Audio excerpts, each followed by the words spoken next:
কে পরিচিত হচ্ছেন। আমরা দেখতে পাচ্ছি চমৎকার একটি গ্রুপ জেলাকে তুলে ধরতে পারবেন। আশা করব আপনারা সেই কাজটি প্রপারলি করবেন।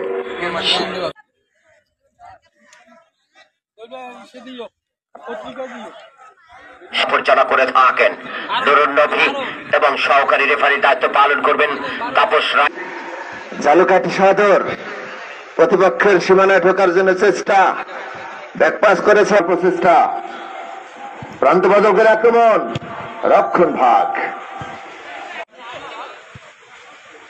উভয় দল কিন্তু নিজেদের বেশ পরিকল্পনা মাফিক প্রতিপক্ষের দুর্গে হানা দেওয়ার প্রচেষ্টা, ঢুকে পড়ার চেষ্টা। স্বর্ণালী সকালে ঝালকাঠির পৌর পার্ক থেকে আপনাদের প্রত্যেক আন্তরিক অভিনন্দন, শুভেচ্ছা। হতে পারে গোল হতে পারে, গোল কি করতে পারেন গোল রক্ষক।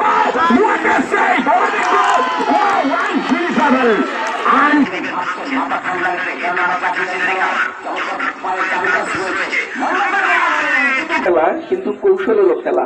আমি সব টিমগুলোকে আবেদন জানাবো যে আমরা সবাই সময় দিয়েছেন, তো সকলের সুস্থতা এবং মঙ্গল কামনা করছি। ধন্যবাদ। আসসালামু আলাইকুম। প্রাণে বল, মাদক ছেড়ে খেলতে চল, এই স্লোগানকে আমরা সবসময় বুকে ধারণ করবো এবং সুস্থ বিনোদনের মধ্যে হাঁটবো। তো অবশেষে সকল আমাদের এই টুর্নামেন্টের উদ্দেশ্য হলো খেলাধুলার মাধ্যমে সবাইকে জানানো যে আসলে মাদকের কুফল কি, মাদক গ্রহণ করলে কি আমাদের ক্ষতি হয়। যুব সমাজকে, তরুণ সমাজকে আমরা এটা জানানোর জন্যই জেলা প্রশাসন ও মাদকদ্রব্য নিয়ন্ত্রণ অধিদপ্তর এই চমৎকার এই টুর্নামেন্টের আয়োজন করছে। মহোদয় কাঠালিয়া গিয়েছিলেন একটা ফুটবল টুর্নামেন্ট দেখতে, এসে ভূয়সী প্রশংসা করেছেন যে কাঠালিয়া চমৎকার ভাবে সুযোগ সন্ধানী খেলোয়াড়, তিনি কিন্তু গোল তুলে নিতে সক্ষম হলেন। খেলার শুরুতে থামাবো, আপনি দেখেছেন কতটা বুদ্ধিমত্তার সহিত গোল করেছেন। সে কিন্তু চেষ্টা করলে সে গোলে মার। দর্শক মন্ডলী, এখানে কি হয়েছে কি হয়নি, কি ঘটেছে